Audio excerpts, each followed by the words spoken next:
একদম এটা quick live আহিছোঁ ফেচবুক পেজত মই এতিয়া আপোনালোকক ধন্যবাদ জ্ঞাপন কৰিবলৈ 1 মিলিয়ন অৰ্থাৎ 10 লাখ ফলোৱাৰ্ছ হ'ল মোৰ ফেচবুক পেজত মাই গড ইটছ হিউজ ধন্যবাদ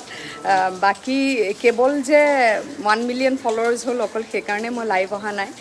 দুগৰাকী অসমৰ কন্যা সন্তান যিয়ে অসমক এই মুহূৰ্তত খুব গৌৰৱান্বিত কৰি তুলিছে দুগৰাকী হৈছে এগৰাকী লাভলীনা বৰগোহাঁই আৰু এগৰাকী সুৰভি দাস অভিনেত্ৰী দুয়োগৰাকীলৈ মই আজি ছ'চিয়েল মিডিয়াৰ জৰিয়তে যিহেতু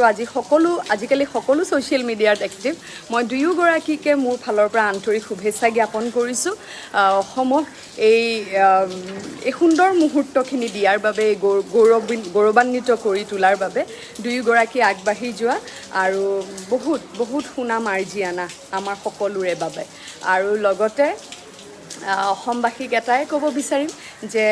আপোনালোকৰো ছোৱালী সন্তানক সপোন দেখিবলৈ দিব সপোনৰ দুপাখি কাটি নেপেলাব ছোৱালী বুলি ভাবি কাৰণ আজিকালি সকলো সম্ভৱ এভৰিথিং ইজ পচিবল এগৰাকী কন্যা সন্তানৰ বাবে সকলো ভালে থাকক মই দীঘলীয়া নকৰোঁ আমাৰ স্বাভিমানৰ শেষ দৃশ্যৰ শ্বুটিং চলি আছে টেলিকাষ্ট চলি থাকিব এমাহ ডেৰ মাহ আৰু কিন্তু আমাৰ শ্বুটিং সমাপ্ত হ'ব গতিকে আপোনালোকৰ মৰম আশীৰ্বাদৰ বাবে মই চিৰকৃতজ্ঞ হৈ ৰ'ম আজি প্ৰায় 25 বছৰতকৈ অধিকেই হ'ল মোৰ এই লাইনত মই স্কুলৰ পৰাই আৰম্ভ কৰিছিলোঁ অভিনয় মোৰ দেউতাৰ প্ৰযোজনাত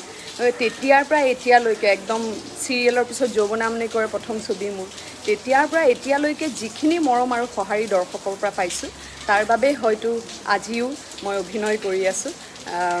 আশীৰ্বাদ কৰিব মৰম কৰিব এনেকৈ মোৰ লগত সদায় থাকিব মই চেষ্টা কৰিম সদায় ভাল কাম আপোনালোকক দি যাবলৈ ভালে থাকক ধন্যবাদ